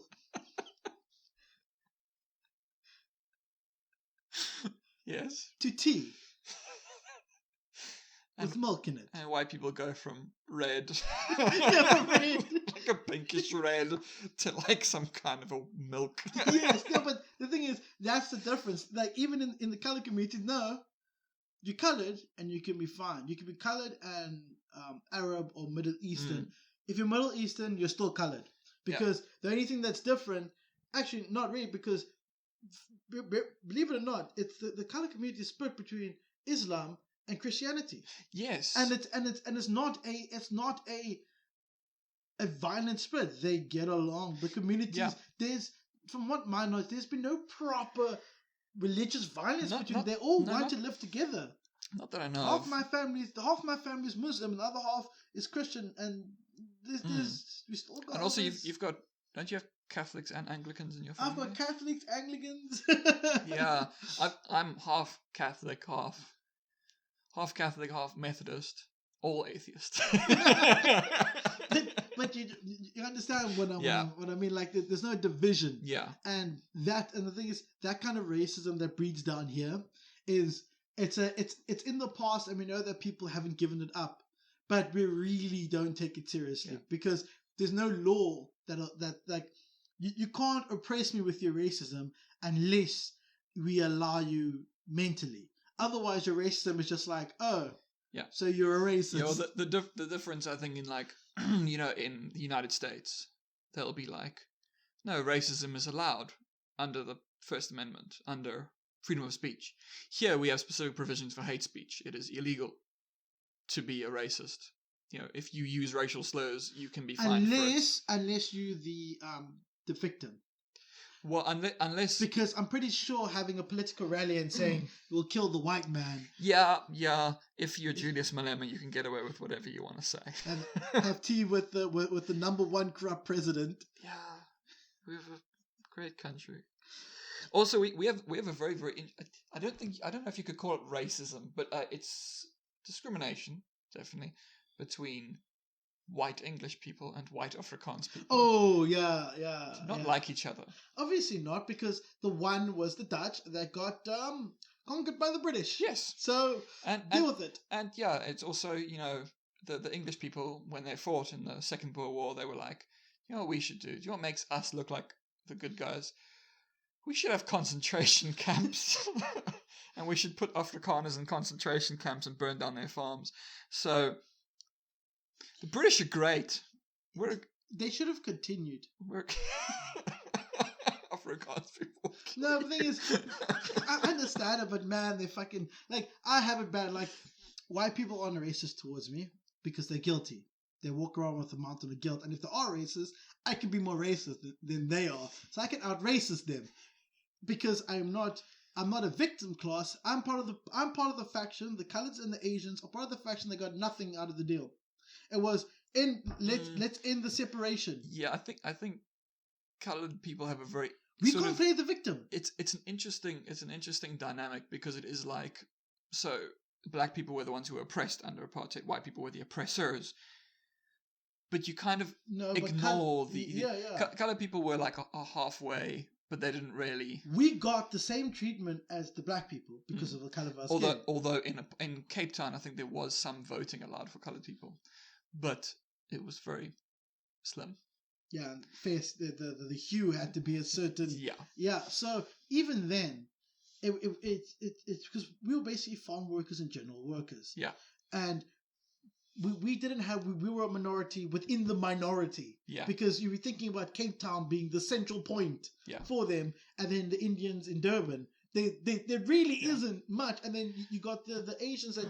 They come in here and there, but they were very much oppressed. But then at the end, they're like, okay, so we went from one oppressor. Now we can walk on the same street as you, but now the people that played the victim are now the people oppressing us. Because in apartheid, we were treated like the black people, but in this new apartheid, I'm going to call it that, we're treated as the white man. It is, and just to make it's sure, unfortunate. You can't sit on the fence here. You are the fence. And just to make sure people know, the person who said this is a new apartheid is not white. I will not say that. But it's because it's interesting because the thing is, in South Africa now, black people are still, in general, poorer. Yes. They still, in terms of capitalism, they are still the oppressed. But there is the political elite who are all black. So the political elite are on top, but they're fucking over their own people because they are keeping their people poor so they can keep them uneducated so that they can But this is continue also to generate votes. But this is also sort of textbook Africa, because in like African countries, the leaders are all pieces of shit and are fucking over their own people. That's true. Like I think because I made the video about it, the best like depiction of this was in Far Cry 2, where you go between two factions that are both trying to fuck each other over and they don't give a fuck about the people. So you're like, oh, politics. Yeah. Yeah, no. Which, I mean, that kind of is all politics everywhere, but here it's just very racialized. Yeah, because they can, because yeah. they had something that they could flip it on. Yeah. And there is a bit of, in South Africa, like a political alliance between white people and colored people.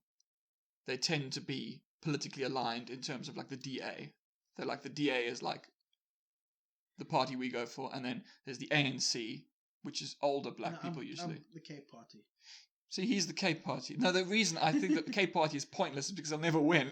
Yeah, but they can't say I didn't vote. If I don't want to vote, I'll just vote for True. one that's not going to win. True, but this is a shitty thing about politics though, because you could sort of be like, okay, I hate every party in this country. And I'm like, well, all the big ones. But there's not really a point in voting for the other ones because they'll never win. So you're like, cool, I get to choose between the incompetent people, the irritating DA who like think that they're superior to others and they're also dickheads, and there's a lot of racists who like them, and the EFF, and they don't like me. Specifically you. So I'm like, cool, I get to choose between 3 people I hate. So that's why I go with the Cape Party. Or I would start my own party, the NCR. Not to be confused with the New California Republic. The New Cape Party. The New Cape Republic. The New Cape Republic. Also, what I find funny is you always get these people whining about how, don't put your politics in games. We just spent half an hour talking about politics. Like the thing is, don't put your politics in games, and yet let's talk about the Far Cry series. Let's talk about like the thing is. Oh God! Don't. For me, politics are fine to have in games because it allows people to understand a bit more. Yeah. And if you're still listening to this, you really, really want to listen to South African politics for some reason. So you've probably tuned off by now. Yeah. So if you haven't and you're still listening, then you obviously either can't get to the stop button or you're interested. Yeah, for some reason. And if you want to know, I'm still trying to get to what kind of racism we are. Because we're not American racists. We're the one. Yeah, no. Like our police, for instance, American police. They're always like the black violence. The American police attacking and. The thing is, in this country, we don't really have as many police killing people because they get in trouble for it. Yeah, but the police resort to another strategy, right? It's reversed. If you're black, yes, you're more likely to be stopped and fined. Mm. But if you're white, you're more likely stopped and you have to bribe them. Yes, but in all likelihood, you will not be shot. Regardless of unless you're a protester, then you might get shot by rubber bullets. But then again, like I said, Cape Town's better because in Joburg, they have the police gang or whatever they're called, where they go about acting like police officers.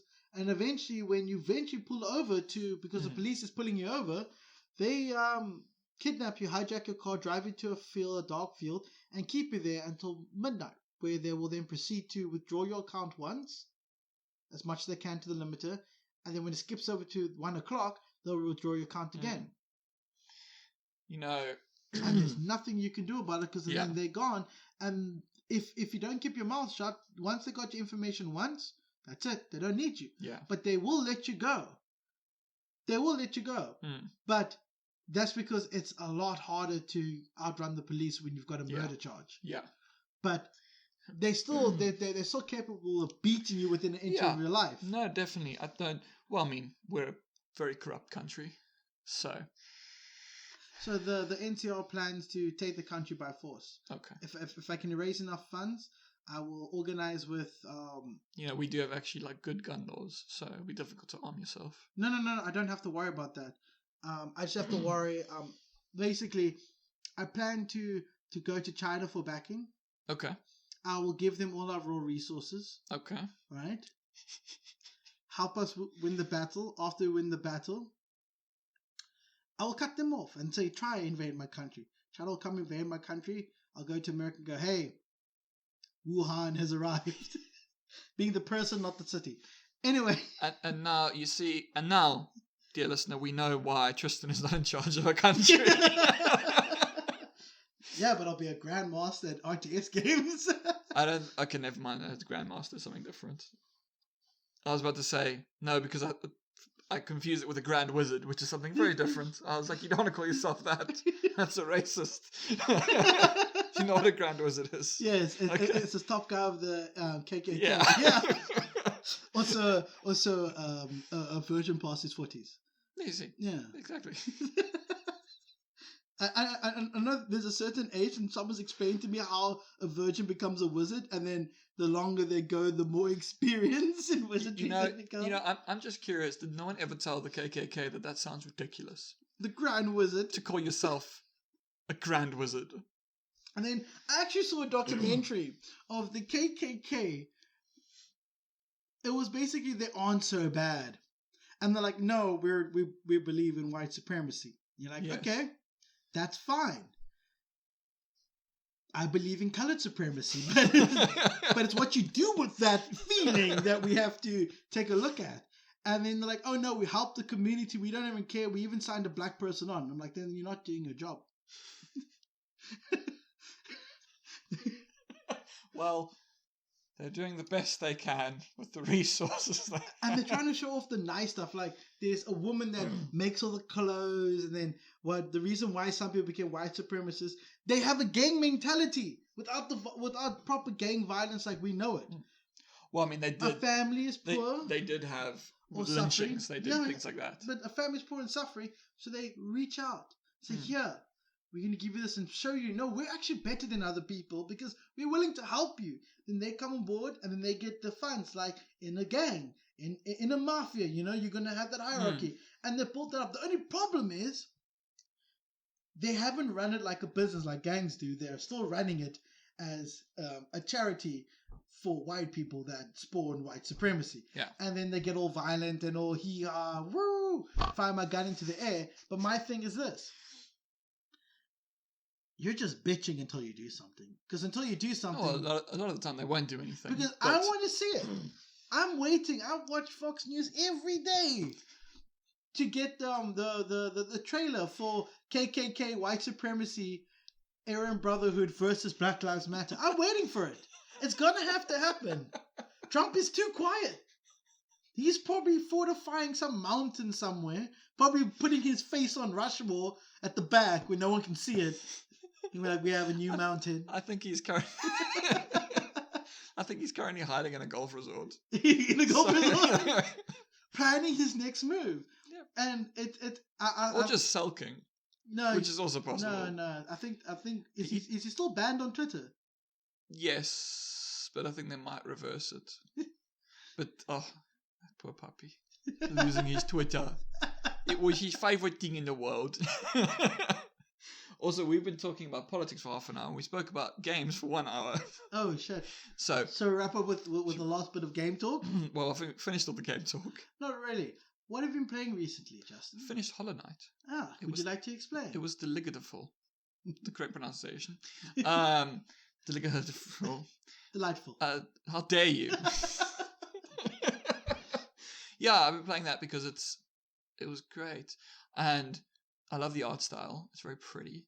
It's sort of, well, you know what it looks like. Very, very cartoony, but very pretty. And it's very, it's not as hard as Dark Souls, but it's got that kind of same mentality as Dark Souls. It's kind of tough. When you die, you have to go back to your checkpoint and start over, and then you have to retrieve your where you died. It leaves behind like a shadow, of yourself. But yeah, it was absolutely wonderful. However, I got like the standard ending, and it's one of those ones where you're supposed to try for the good ending, which involves doing a lot more. Yeah. And I was like, no. Only Metric can make me do that because it fucking guilt trips me into doing it. And so I just looked up what the other endings were. Yeah, exactly. I'm like, oh, okay, cool. But no, I loved it. It was just Is there a Dark Souls that what do you think about this? From I'm not a Dark Souls fan, as you can tell. Yes. Well, it's not that I'm not a fan; it's that I can't be asked to actually play through the game get good. Yeah. And give a review. Yeah. So for Dark Souls, I would say that what do you think of a little bit harder? Take a step further. Now that you've died, you have to run back through the fucking melee that you just came from, the absolute gauntlet, just to get your souls back, and then your after image, you have to fight yourself at the current level with the current tactics. Well, I mean, in order to kill yourself and get back your it could be. I mean, you have to fight yourself in Hollow Knight. You're like Shade, you have to fight, but it's very easy. You've hit it 3 times. But it could be an interesting mechanic to make you have this, like. But I mean, one thing that is cool about Dark Souls, once you finish it, you can do New Game Plus, but all the enemies become harder. So they become about 50% stronger. For what gain? For what gain? Is it better? Well, you get to have all your stuff, so that you ended with, because like for instance, the last boss will give you like new armor, so now you can replay it with all of that, and then each time it gets harder, and I think it gets harder 9 times, and then it levels out and it stays the same. But it's just for the challenge, I suppose. Yeah. Okay, no, that's I'm nothing against that. Yeah. But I wouldn't be reviewing that at least. I am busy working on the Metal Slugs. Maybe I'll tell you guys about my experience with the Metal Slugs in one of the podcasts. I've been playing Metal Slug, and I've been playing. I think the only other thing was Star Wars Fallen Order. I played it before. Love it. Yeah. Love it. I think it's very smart and very creative. I'm not against the Star Wars franchise. I'm not so keen on the BioWare games from them, but I'm not. Except for KOTOR. No, I even played that through, and number 2, but I just didn't like the early system. But I respected it because it added a lot into it. But I've actually always loved Star Wars games. I mean, I played one of them that I really want to play again, but I can't because there's a engine build frame rate issue. Is Empire at War, because once you get onto a planet that's got too many people on, it was built for like 4 gigabytes of RAM, and there is like an unlocker and stuff, but it still chugs like a motherfucker. So it's not optimized for that. It's not built for that kind of play. So fine. I've left that. I've always wanted to play it again, but I know until I run a virtual XP, which I want to do someday, or maybe just get a laptop that I install XP onto and then play all those games that I can't, or just play the games without having the colors all fucked up and stuff. Yeah. I'll do so. But until then, I'm not going to. But there's games like Republic Commando, which I loved. There's the Jedis, the Jedi Knight and Jedi Outcasts. I loved them, especially the combat because it was amazing. It was fluid. It was. And I did play a little bit more of the other RTS. There was that they had a Age of Empires Star Wars clone. I can't remember the name of, but it was basically Age of Empires, but with Star Wars. Yes. You know what I'm talking about. I know it. I had it. And I wasn't good at it. No, I wasn't, but I played it. It was given to me as a gift. The first Star Wars game I ever played was on a demo disc, and it was the one where you battled in space as part of the Naboo, I want to say. Did you ever play this? I was about to say Speed Racer. Did you ever play the Pod Racer one? Yes, I played that one. That was also great. I played the arcade versions of them. I've also, I think it's, so basically what I'm trying to get at is that I've never been adverse to the Star Wars franchise. How I played Battlefront 1, 2, and Battlefront 2. I actually like the games more so than the movies and stuff. Yes! The universe is so badly portrayed in the movies. Yeah. And that's the thing, like Battlefront 2, no, not classic Battlefront. I'm talking about Battlefront 2. Yeah. It actually had, although a small storyline, the storyline was good, I thought, and the technology and the visuals were amazing, and I didn't have a problem with it. Same thing with Fallen Order. I generally just, it's a solid game. First and foremost, it's shocking to have a solid game and part of a franchise that is slowly bending in on itself while a certain mouse begins to pull out the corn. But anyway, it's a good game. I love playing it. The only problem is it's got the similar like Castlevania. Not what's it called, Metrovania Yeah. style, where once you get a certain ability, you can pass a certain area. Yeah. So I like it, but I don't like it because it also means the maps are not huge, but they're pretty big maps. But the thing that makes the maps long is that you're not going in a straight line, because you'll go through a corridor and something will be broken, so you need to go climb around, jump up, go down this, go through that, go around to get to this point where you can pop out to get to that point that you couldn't access, and now you can access. And it's such a slap to then go through this whole base again, or this whole map, to go to that point that you couldn't pass. And then the nice thing I like about it is that the only things you get out of the chests that you collect is skins. That's it. All your abilities come as the story progresses, and you can miss an ability if you don't explore the whole map, because it'll just be there sitting on a workbench most of the time. And I love the fact that the chests are only for cosmetic. But man, do I want to collect those chests, because it's like, it irks me.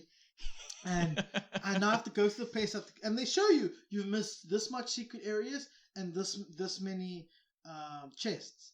And I'm like, okay, now I know that I'm going to have to go back, but I'm like, okay, so I have to go through the whole map because I don't know where the chest that I missed, you know?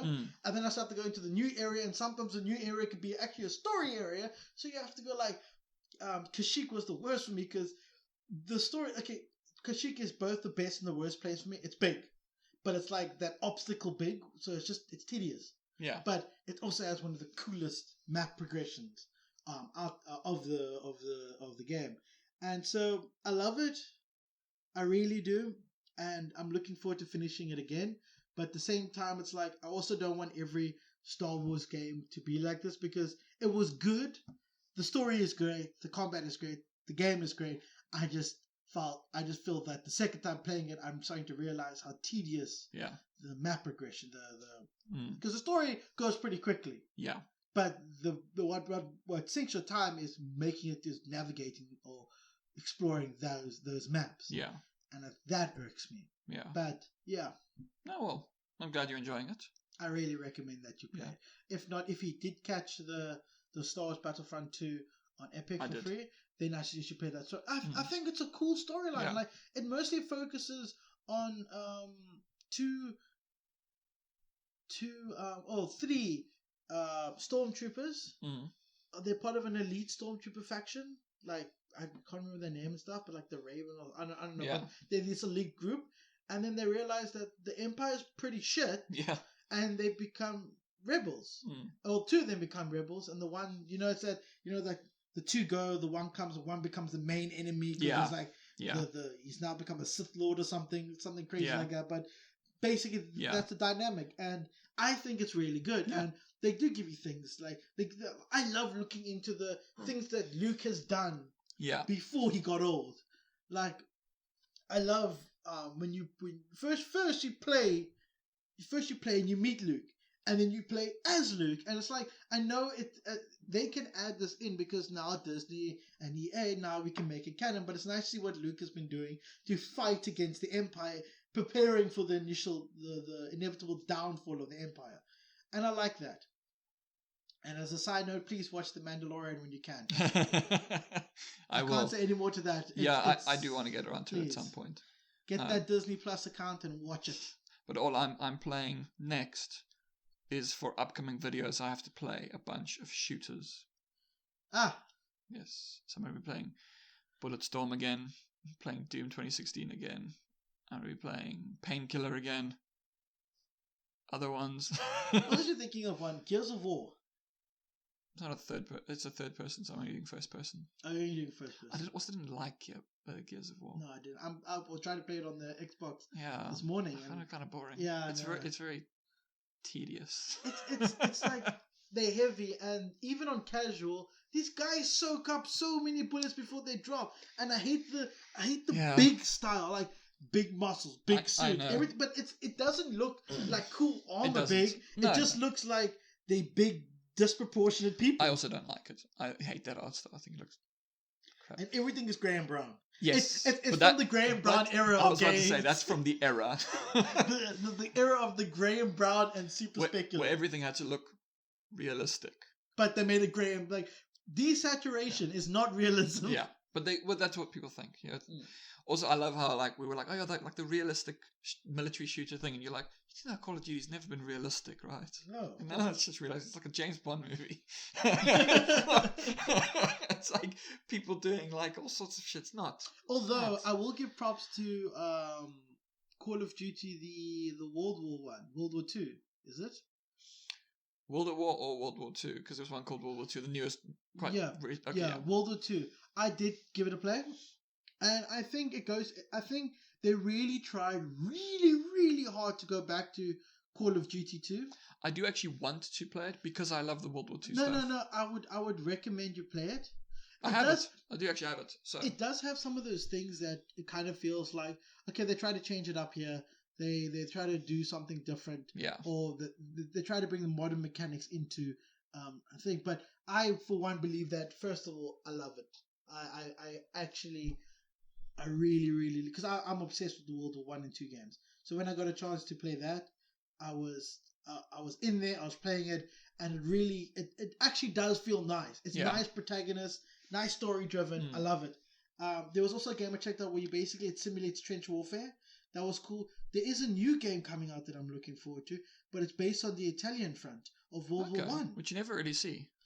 Exactly, that was the whole talking point. It's based on the Italian front of World War One, and I'm looking forward to it. That's something that I hate about like those games where they'd be like, okay, so what are we're gonna do? World War Two, we're gonna do the Normandy landing, we're gonna do the Battle of the Bulge, we're gonna do, maybe. Well, that's still Normandy. I was going to say the parachute, but that's still Normandy. It's the hill something. Hills. Yeah, I know which one you're talking about. Yeah. And that we're going to do Stalingrad. And you're like, there are other things that No, happen. fuck you. I want that in every World War II game. I am that person that the moment I arrive on that beach, I am so happy. Because when I first played that beach, it was Call of Duty. And you get your ass handed to you. And for me, whenever I play a game when I'm in that beach, for some reason I'm overjoyed. Even when I watch movies, fucking Saving Private Ryan, when they arrive on the beach, it's my favorite part. I don't know why I'm obsessed with that beach. Well, that is just extremely well done. It's hectic. Yeah. It is. There's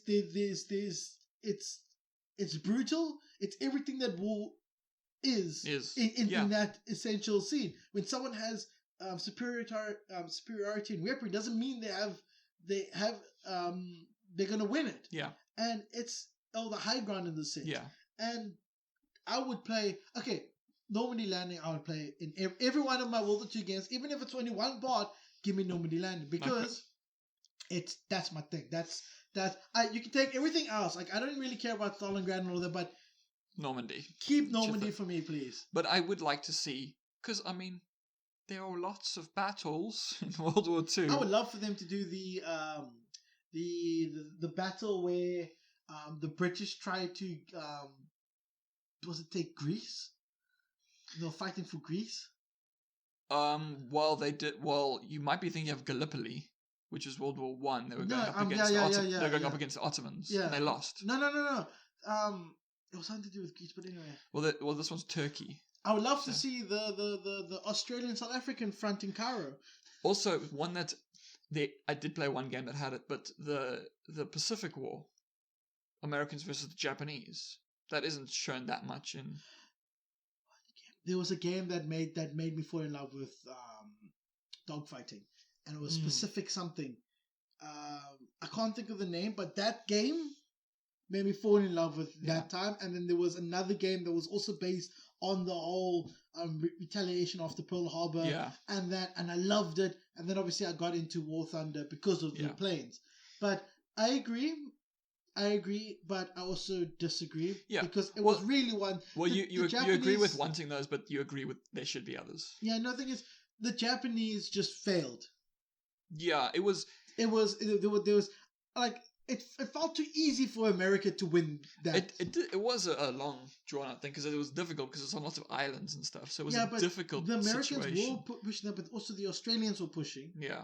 And although they had already captured like the whole of Indonesia, the powers were falling. China was like, no, fucking get out of my country. No, but I think it would also be cool to see more set on the Eastern Front. Because we have seen some things with Russia, but I think I would like to see more. Like, I think one of the Call of Duties had you Play Russian. I think the first one. But the thing is, Russia is because the Americans had the Rangers. The British had like special ops or this. Yeah. But they also had the berets. Or was that also American? No. The it's Green Berets. Yeah. That's British, I think. So they were the most elite of the elite, and didn't matter if you came from which. The berets were. Yeah, but there should also be games about la resistance. The French who were in occupied France fighting up against the Germans. That would also be cool. That'd be like sabotagey. There should be, but what I'm getting at is that Russia for me is still much of a stain with the conscripts because they would just shove conscripts. They did. So it's not very heroic to just because if you're playing as a conscript or you're going to be hiding behind conscript, it's a tactic. It worked, but no, I think they should make a game of the resistance. Yes, they should actually make a game of the resistance, but then don't set it in France. Set it in like an alternate universe, and then the invaders are like a weird alien race. I think that would make a better game of resistance. It could be. I think also just you could the also places, make it co-op. Yeah, also just the places that are always forgotten would be interesting. All the other countries. Not many are set in North Africa, which is also was very interesting. The fight against Rommel and the Italians. That was all interesting stuff. There was a Medal of Honor game that did that. But it seemed... I hated that. Do you know why? Desert fucking biome. Yeah, you don't like desert. I really hate desert. The only game that I tolerated desert biome is Spec Ops The Line. But that's because, it's Spec Ops. No, I didn't have a choice. But it's a fantastic game and it needs to be set there. But... Anyway, should we maybe wrap up? Yes. All right. So, what is your name? What is your name again? My name. Yeah. My name is Jeff. No, sorry. And Data too. And you've got nothing to plug yet. Oh no. I'm still working on it. Maybe once I get something out there, I'll start plugging my my crowdfunding. Which if I start the crowdfunding on, I'll plug it there. Sounds good. Mm-hmm. Me, LC Lupus, on YouTube. Mm-hmm. The next... Okay, I can't actually say what's going to be next because production woes. But I can.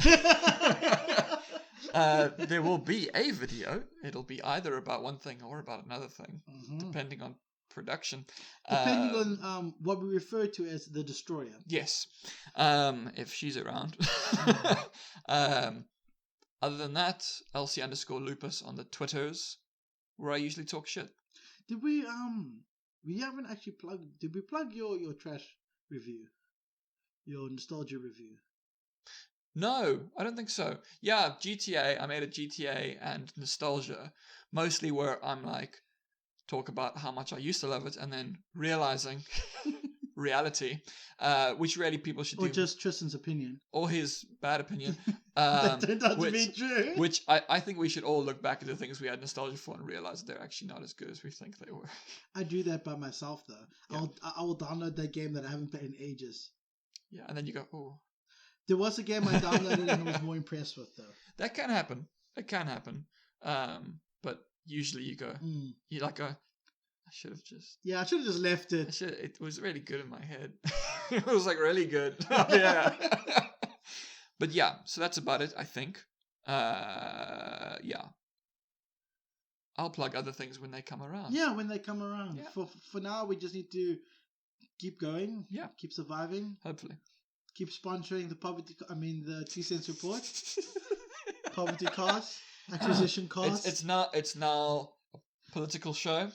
Next week we're going Poli-Cast. The Poli-Cast.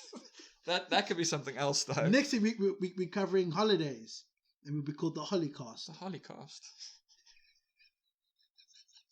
Anyway, goodbye. I did pay my dues. You try. Goodbye, lovely and not lovely people, because at least a third of people are at least somewhat assholes. So and probably watch Fox News. Well, if they're American, if you kind of... No, I'm pretty sure that outside of the country, there's people that tune in. Probably. If you got any Tucker Carlson fans out there, I don't probably like you, but it's fine. Mm. You can like your... They have their opinion. Your opinion is subjective. Let's move on. Take care, guys. Goodbye. Have a good one. And remember, once in Justin will always love you.